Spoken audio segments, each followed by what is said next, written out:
Hi friends, എല്ലാവർക്കും പുതിയൊരു വീഡിയോയിലേക്ക് സ്വാഗതം. അപ്പോൾ ഇന്നത്തെ ഈ ഒരു പാർട്ട് കൊണ്ട് നമ്മൾ ഈ ഡ്രോയിങ് കംപ്ലീറ്റ് ചെയ്യാൻ പോവുകയാണ്.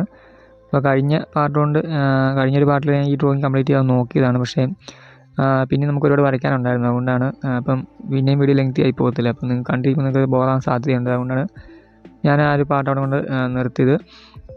എന്നാലും കുഴപ്പമില്ല, നമുക്ക് ഒരു പാർട്ട് ചെയ്താലും കുഴപ്പമില്ലെന്ന് എനിക്ക് തോന്നി. കാരണം ഇതിൻ്റെ അത് കുറേ കൂടെ നല്ല രീതിയിൽ നമുക്ക് ഷെയ്ഡ് ചെയ്യാനൊക്കെ ഉണ്ട്, വരയ്ക്കാനൊക്കെ ഉണ്ട്.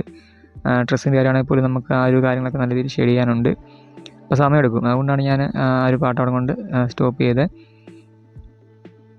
പിന്നെ നിങ്ങൾക്ക് എന്തെങ്കിലും സംശയങ്ങളൊക്കെ ഉണ്ടെങ്കിൽ നിങ്ങൾക്ക് ചോദിക്കാം കേട്ടോ. കമൻറ്റായിട്ടോ മെസ്സേജായിട്ടൊക്കെ ചോദിക്കാം. മിക്കവരും ചോദിക്കുന്നുണ്ട്. കുറേ പേരൊക്കെ എനിക്ക് പറഞ്ഞാൽ മെസ്സേജായിട്ടാണ് ചോദിക്കാറ്. മിക്കവരും ഞാൻ വരയ്ക്കുന്നിട്ട് അതുപോലെയൊക്കെ വരച്ച് നോക്കിയിട്ട് എനിക്ക് അയച്ചു തരാറുണ്ടൊക്കെ ഇൻസ്റ്റാഗ്രാമിൽ. മിക്കവരും എനിക്ക് അയച്ചു തരുന്ന ഡ്രോയിങ് നല്ല അടിപൊളി ഡ്രോയിങ്ങാണ്. നല്ല രീതിയിൽ തന്നെയാണ് അവർ ചെയ്തേക്കുന്നത്.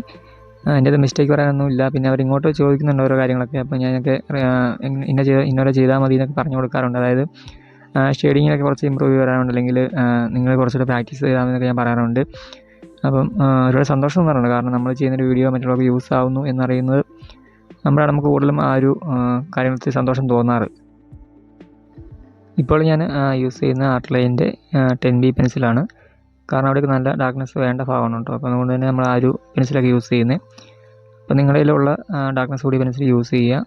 മിക്കവരും പെൻസിലിനെ കുറിച്ച് പിന്നെ ചോദിക്കാറുണ്ട്. അപ്പോൾ ഞാൻ പറയാറുണ്ട് ആർട്ടിൽ എന്തിനാണ് യൂസ് ചെയ്യാറെന്ന് പറയാറുണ്ട്.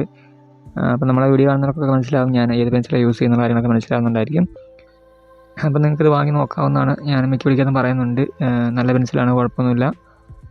നിങ്ങൾക്ക് വേണേൽ വാങ്ങി നോക്കാം കേട്ടോ. അപ്പം നല്ല രീതിയിൽ ഡ്രോയിങ് പഠിക്കാൻ താല്പര്യമുള്ള ആൾക്കാരൊക്കെ ആണെങ്കിൽ കുറച്ച് മെറ്റീരിയൽസൊക്കെ നമ്മുടെ കയ്യിൽ ഉള്ളത് നല്ലതാണ്. പെൻസിലാണെങ്കിലും അതെ, പിന്നെ ബ്രഷ്, അതുപോലെ ബ്ലെൻഡ് ചെയ്യാനുള്ള പേപ്പർ സ്റ്റമ്പ്, അങ്ങനെ കാര്യങ്ങളൊക്കെ നിങ്ങൾ ജസ്റ്റ് ഒന്ന് വാങ്ങി വെക്കുവാണെങ്കിൽ കുറച്ചുകൂടെ നല്ല രീതിയിൽ നിങ്ങൾക്ക് ഡ്രോയിങ് ചെയ്യാൻ സാധിക്കും. എന്ന് കരുതി നിങ്ങൾ ആദ്യം തന്നെ ഒരുപാട് ഡ്രോയിങ് മെറ്റീരിയൽസ് ഒന്നും വാങ്ങിക്കൂട്ടേണ്ട കാര്യമില്ല കേട്ടോ. നിങ്ങൾക്ക് അത്യാവശ്യം വില കുറഞ്ഞ ഡ്രോയിങ് മെറ്റീരിയൽസൊക്കെ നിങ്ങൾ വാങ്ങിയാൽ മതി. പിന്നീട് ഡ്രോയിങ്ങിൽ ഒന്ന് ഇമ്പ്രൂവ് ആയി എന്ന് നിങ്ങൾക്ക് തോന്നിക്കഴിയുമ്പോൾ ജസ്റ്റ് ഒന്ന് ചേഞ്ച് ചെയ്ത് നോക്കാവുന്നതാണ് മെറ്റീരിയൽസൊക്കെ.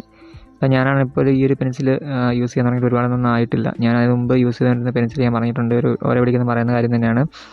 അപ്സരയുടെ സാധാരണ പെൻസിലായിരുന്നു ഞാൻ ഡ്രോയിങ് ചെയ്യാൻ വേണ്ടി ഉപയോഗിച്ചുകൊണ്ടിരുന്നത്. അത് കഴിഞ്ഞിട്ടാണ് ഇപ്പോൾ ഞാൻ ഈ പെൻസിൽ വാങ്ങി യൂസ് ചെയ്യാൻ തുടങ്ങിയത്. അപ്പം ആ ഒരു പെൻസിലാണെങ്കിൽ പോലും എനിക്ക് കുഴപ്പമൊന്നുമില്ല. ഞാനിപ്പോൾ ആ ഒരു പെൻസിലൊക്കെ വെച്ച് വരയ്ക്കാറുണ്ട്. എൻ്റെ ഓൾഡ് വീഡിയോസൊക്കെ നിങ്ങൾ നോക്കുക. ഞാൻ ആ ഒരു പെൻസിൽ മാത്രം ഉപയോഗിച്ചാണ് വരച്ചുകൊണ്ടിരുന്നത്. നമ്മുടെ ഓരോ ഗ്രേഡ് അനുസരിച്ചുള്ള പെൻസിലൊന്നും എൻ്റെ കയ്യിൽ ഉണ്ടായിരുന്നില്ല. അപ്പോൾ പിന്നീട് ജസ്റ്റ് ഈ ഒരു പെൻസിൽ വാങ്ങി നോക്കണമെന്ന് തോന്നി, അങ്ങനെ വാങ്ങിയതാണ്. അല്ലാണ്ട് നമുക്ക് ഡ്രോയിങ് മെറ്റീരിയൽസ് ഇന്ന പോലെ അല്ലെങ്കിൽ നമുക്ക് ഇന്ന പെൻസിൽ കിട്ടിയാൽ മാത്രം നല്ല രീതിയിൽ വരയ്ക്കാൻ പറ്റുള്ളൂ എന്നൊന്നും നിർബന്ധമൊന്നുമില്ല. നമ്മുടെ കയ്യിലുള്ള പെൻസിൽ ഏതാണ് ആ ഒരു പെൻസിൽ ഉപയോഗിച്ചാണെങ്കിൽ നമുക്ക് നല്ല രീതിയിലൊക്കെ ഡ്രോയിങ് ചെയ്യാൻ സാധിക്കും. അപ്പോൾ നിങ്ങളുടെ കഴിവാണ് പ്രധാനം. ഇതിൻ്റെ അകത്ത് മെറ്റീരിയൽസ് അല്ല, നമ്മുടെ കഴിവാണ് പ്രധാനം. അപ്പോൾ ആ കഴിവ് നിങ്ങൾ വളർത്തിക്കൊണ്ട് വരിക. നല്ല രീതിയിൽ പ്രാക്ടീസ് ചെയ്ത് ഇമ്പ്രൂവ് ചെയ്ത് കൊണ്ടുവന്ന് കഴിഞ്ഞാൽ നിങ്ങൾക്ക് ഈസി ആയിട്ട് നിങ്ങളുടെ കയ്യിലുള്ള ഏത് പെൻസിലാണെങ്കിലും കുഴപ്പമില്ല, നിങ്ങൾക്ക് ആ ഒരു പെൻസിൽ ഉപയോഗിച്ച് നല്ല രീതിയിൽ ഡ്രോയിങ് ചെയ്യാൻ സാധിക്കുന്നതായിരിക്കും. പിന്നെ ഇതിൽ ഡ്രസ്സിൻ്റെ കാര്യങ്ങളൊക്കെ വരയ്ക്കുന്ന ഞാൻ കംപ്ലീറ്റ് കാണിക്കുന്നില്ല. വീഡിയോ പിന്നെയും ലോങ് ആയി പോവും. അപ്പോൾ അതൊന്നും അറിയാനൊന്നുമില്ല. ജസ്റ്റ് ഒന്ന് ഷെയ്ഡ് ചെയ്ത് പോയാൽ മതി. നിങ്ങൾക്ക് ഡ്രസ്സ് കാണുമ്പോൾ അറിയാമല്ലോ, നമുക്ക് അതുപോലെ ഒന്ന് ഷെയ്ഡ് ചെയ്തെടുത്താൽ മാത്രം മതി. അതിൻ്റെ പ്രത്യേകിച്ച് പറഞ്ഞു തരാനോ അല്ലെങ്കിൽ ആ വീഡിയോ ആ ഒരു കാര്യങ്ങളും കൂടുതൽ ഉൾപ്പെടുത്തിയതിൻ്റെ അകത്ത് നമ്മൾ വെറുതെ എന്തിനാണ് സമയം കളയുന്ന ഓർത്തിട്ടാണ് ഞാൻ അത് കാണിക്കാത്തത്. ഇപ്പോൾ നിങ്ങൾക്ക് വേണ്ടത്, അതായത് നിങ്ങൾക്ക് കൂടുതലായിട്ട് ആവശ്യം വരിക എന്ന് പറഞ്ഞാൽ കൈയൊക്കെ വരച്ചിട്ട് ഷെയ്ഡ് ചെയ്യാനല്ലേ. അപ്പോൾ ആ കാര്യങ്ങളൊക്കെ ഞാനിത് കാണിക്കുന്നുണ്ട്. അതൊന്നും ഞാൻ ഒരുപാട് ഫാസ്റ്റൊന്നും ആക്കുന്നില്ല. അപ്പം നമ്മൾ ആദ്യം ഒരു കൈ വരച്ചിട്ടുണ്ടായിരുന്നു. അപ്പം അതുപോലെയൊക്കെ തന്നെ ഉള്ളൂ. ഇതിൻ്റെ അകത്തും നമുക്ക് ഷെയ്ഡ് ചെയ്ത് കൊടുത്ത് ബ്ലെൻഡ് ചെയ്ത് എടുത്താൽ മതി. പ്രത്യേകിച്ച് കൂടുതലായിട്ട് വരയ്ക്കാനൊന്നും നമുക്ക് ഇതിൻ്റെ അകത്തില്ല. അപ്പോൾ നമ്മൾ മെയിനായിട്ട് നമുക്ക് ഫേസൊക്കെ വരച്ചിട്ട് ഷെയ്ഡ് ചെയ്യാനൊക്കെ ആയിരുന്നു ബുദ്ധിമുട്ട്. അപ്പോൾ അതൊക്കെ കഴിഞ്ഞ് നമുക്ക് ഇനി കുറച്ചിലൊക്കെ നമുക്ക് വരയ്ക്കാനുള്ളൂ. പിന്നെ ഈ ഒരു മൂവിയിൽ തന്നെ ബാക്കി 2 പേരും കൂടെ വരയ്ക്കണമെങ്കിൽ നിങ്ങൾ കമൻറ്റ് ചെയ്യുക, ഞാൻ വേണേൽ വരയ്ക്കാം. ഓരോരുത്തരായിട്ട് വരയ്ക്കത്തുള്ളൂ. ഇതുപോലെ തന്നെ ഓരോ സിംഗിൾ പീസായിട്ട് വരയ്ക്കാം, കുഴപ്പമൊന്നുമില്ല. നോക്കാം, നമുക്ക് സമയം പോലെ ചെയ്യാം. നിങ്ങൾ കമൻറ്റ് ചെയ്യുന്നതൊക്കെ ഞാൻ കാണാറുണ്ട്. ഓരോരുത്തർ വരയ്ക്കാൻ വേണ്ടി കമൻറ്റ് ചെയ്യുന്നതൊക്കെ കാണാറുണ്ട്. അതൊക്കെ നമുക്ക് ചെയ്യാം കേട്ടോ. അപ്പോൾ കുറച്ച് സമയം തന്നാൽ മാത്രം മതി.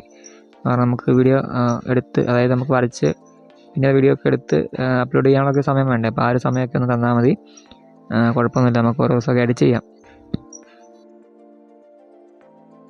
ഇപ്പോൾ ഞാൻ എല്ലാ ദിവസവും തന്നെ വീഡിയോ ഇടാറുണ്ട്. നിങ്ങൾക്കറിയാമായിരിക്കും, ഞാൻ നേരത്തെ ആഴ്ചയിൽ 1 വീഡിയോ 2 വീഡിയോ ഒക്കെ ഇടാറുള്ളായിരുന്നു. അപ്പം ഇപ്പോൾ നല്ല രീതിയിൽ നിങ്ങൾ എന്നെ സപ്പോർട്ട് ചെയ്യുന്നുണ്ട്. അതുകൊണ്ട് ഇപ്പോൾ ഞാൻ എല്ലാ ദിവസവും തന്നെ വീഡിയോ ഇടാറുണ്ട്. അപ്പോൾ ഇനിയും തുടർന്ന് നിങ്ങളുടെ നല്ല സപ്പോർട്ട് ഉണ്ടെങ്കിൽ നമുക്ക് എന്ന് തന്നെ വീഡിയോ ഇടാം, കുഴപ്പമൊന്നുമില്ല.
നമ്മുടെ ഡ്രോയിങ് കംപ്ലീറ്റ് ആകാൻ പോവാണ്. അപ്പം വീഡിയോ ഇഷ്ടമായി തീർച്ചയായും ഒന്ന് ലൈക്ക് ചെയ്യുക.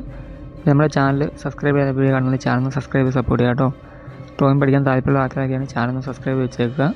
എൻ്റെ നോട്ടിഫിക്കേഷൻ ഓൾ എന്നുള്ള ഓപ്ഷനോട് എനേബിൾ ചെയ്ത് വെച്ചേക്കുക. അപ്പോൾ ഞാൻ വീഡിയോ നിങ്ങൾക്ക് തന്നെ നോട്ടിഫിക്കേഷൻ കിട്ടുന്നതായിരിക്കും.